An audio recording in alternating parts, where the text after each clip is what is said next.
Come, they told me, pa-rum-pa-pum-pum, a newborn king to see, pa-rum-pa-pum-pum. About 4 seconds, the teacher will begin to speak, and his name is Sleep Adonis. Welcome back to Guard Your Grill Boxing. Box score, Bernard Hopkins versus Kelly the Ghost Pavlik. You can barely hear my voice. I just got back from Delaware State University. 3 days of partying. I had to go watch the fight. You know I'm a fiend. I'm in Dover, Delaware. There's nowhere where the fight is showing. So you know what I had to do? I had to get gully. I had to go into the trailer parks. I was like, yo, who down with B-Hop? Who down with Kelly the Ghost Pavlik?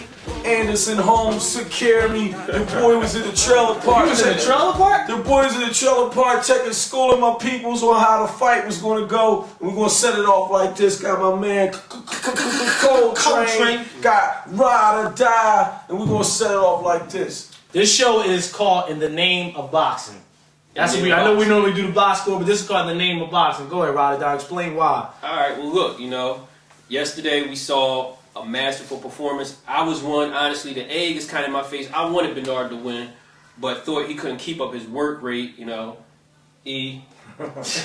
But, this guy is always surprising us. He always has a trick up his sleeve. He always has a twist. The one thing I noticed is that, the fighters that he has trouble with, let's say, Roy, all right, Calzaghe, and Jermaine Taylor, all fast, speedy fighters. Right. The 3 fighters that he didn't have trouble with, who we thought the public, everybody thought he was going to get annihilated by, Trinidad, Tarver, and Pavlik, all came forward. Pedestrians. As we like to call them in the boxing world. All came forward and got lit up like Christmas trees. The bottom line is this, like my man Sleep said, and I didn't get a chance to be on the show. Shout out to Jay Hover here, I got chopped like Freeway, but it's all good.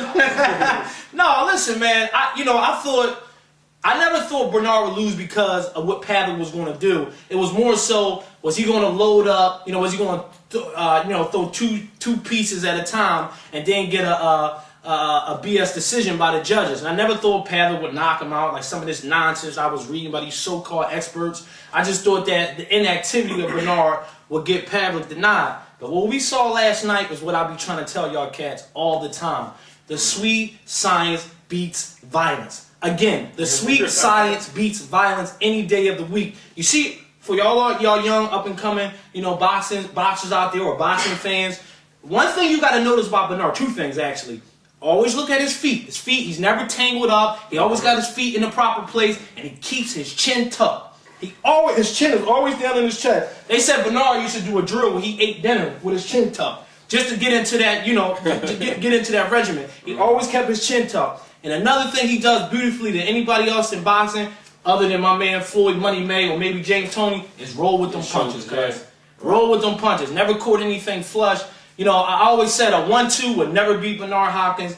I was just concerned about the judges. But Kelly Pavlik, man, he's not Antonio Margarito. He doesn't throw a lot of punches. Right. There's a difference between stalking and work rate. Pavlik looks to walk you down with a 1-2, where Margarito throwing punches from everywhere and under the sun. The activity is a lot man. greater. Yeah. I think people, what we're witnessing, you're seeing a legend. You saw a historic fight last night. Bernard is he's an athlete that fought in the shadows for a lot of years.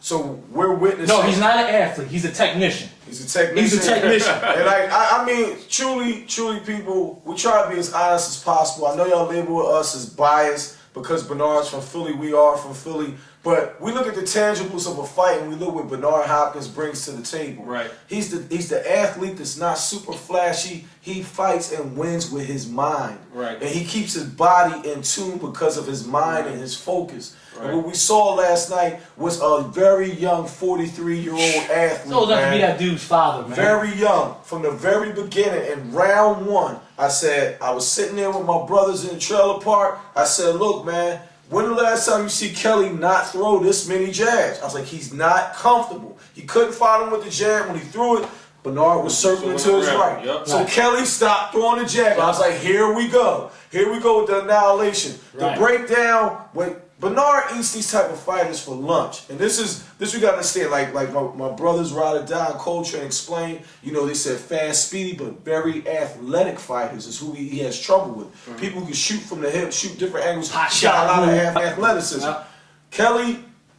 Kelly is like they kept saying, he's Langley. Right. He's Langley. He's a strong, lanky type puncher who's very basic, and his attack, which is very brutal and exciting for us to see. But dealing with a technician like Bernard, he's going to always have trouble. He started working the body, countering him off the top, and then we started seeing Bernard show something we ain't seen in years. That was probably his best performance.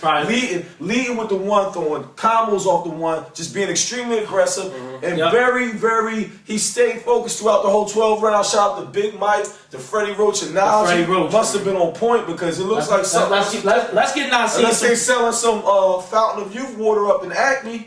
All right, this is your boy Doc. Since you already know, I picked Kelly Pavlik to win the fight. So I got egg on my face, I got cake, I got whatever you want to call it. My man Bernard Hopkins turned back the clock. I sat here on the show since the fight was announced. How many months ago was that? Like 2-3 months ago? And I was like, look, Bernard, you know, that's my man. And my heart was with Bernard. So I was really happy to see Bernard win, but I really thought that Kelly was going to be way more active than he was. And you're right, you called it. He was tailor-made for Bernard Hopkins. I was really disappointed at Kelly's coaches in the corner. But hold on. We all could have been disappointed because they're one-dimensional coaches. But even you said in the past you wasn't never convinced that Jack Lowe's ability to train. This ain't a bashing Jack Lowe session. But we already called that. I'm disappointed. I'm disappointed at what they had to offer in the corner. But did you expect more? Considering, hear me out. Considering the press releases that was being circulated leading into the fight, how it was going to knock Bernard out in 4 rounds, and Bernard's going to be flat on his back and he's going to see ghosts, all types of little metaphors. I thought I thought it was a smack DVD session. Since Bernard played the choir boy for this one, they felt as though they probably had to carry the fight, but they just fell into his trap. I was telling him Ride or Die, I was like, all this Bernard, Kelly's a fine young man, all of that. I thought that was a strategy from the get-go. I was like, you know what? Bernard's trying to get Kelly comfortable and relaxed and want him to look at him as he's a nice old guy. I'm going to take it easy on him. Granted, he came in trying to take Bernard's head off. But psychologically, Bernard taking the backseat and playing the underdog and being the I'm happy to be here type of role, I think that really played into their hands. And then not to mention Kelly had no solid plan. All you heard from Jack Lowe was double up on the jab. Yeah. And we talk about Jack Lowe. Jack Lowe, I'm sorry, was out of his league. First of all, you going to bring a caliber fighter in a ring like that against a master and not have a plan B? It was obvious they didn't have a plan B. The plan B was double up on a jab. He wasn't telling Kelly nothing. But the thing is, they came in there looking for a knockout. Granted, but see, there was no plan B. There was no plan B. It was you didn't tell him to assault the body or go to the body or that ain't how I thought Kelly was gonna win the fight.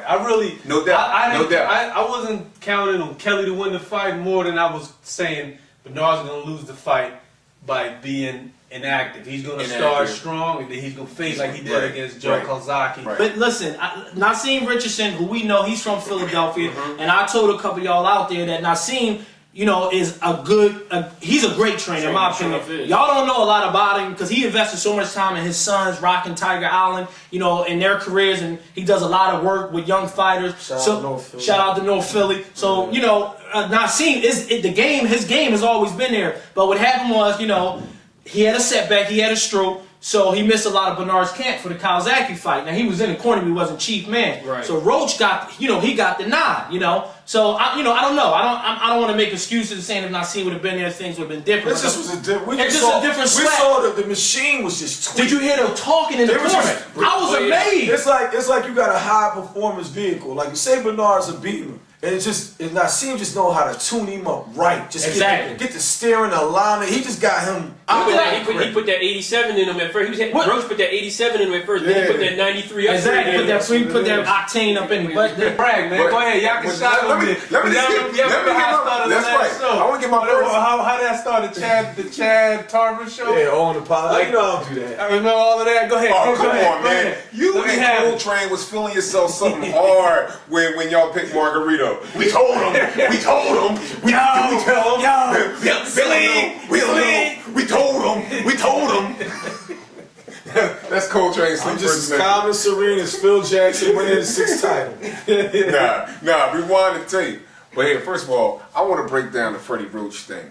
I'm not a big fan of Freddie Roach, and the only fighter that Floyd Mayweather Sr. calls him Freddie Cockroach. Alright, that's FYI. But anyway, I'm not a big fan of Freddie Roach, and as you can see with this fight, there was a big difference in Bernard's conditioning. If you notice, he fought for 12 rounds. You didn't really see him. I mean, he started to taper down a little bit. Man, that's a good thing. He fought, and that's the old Bernard though.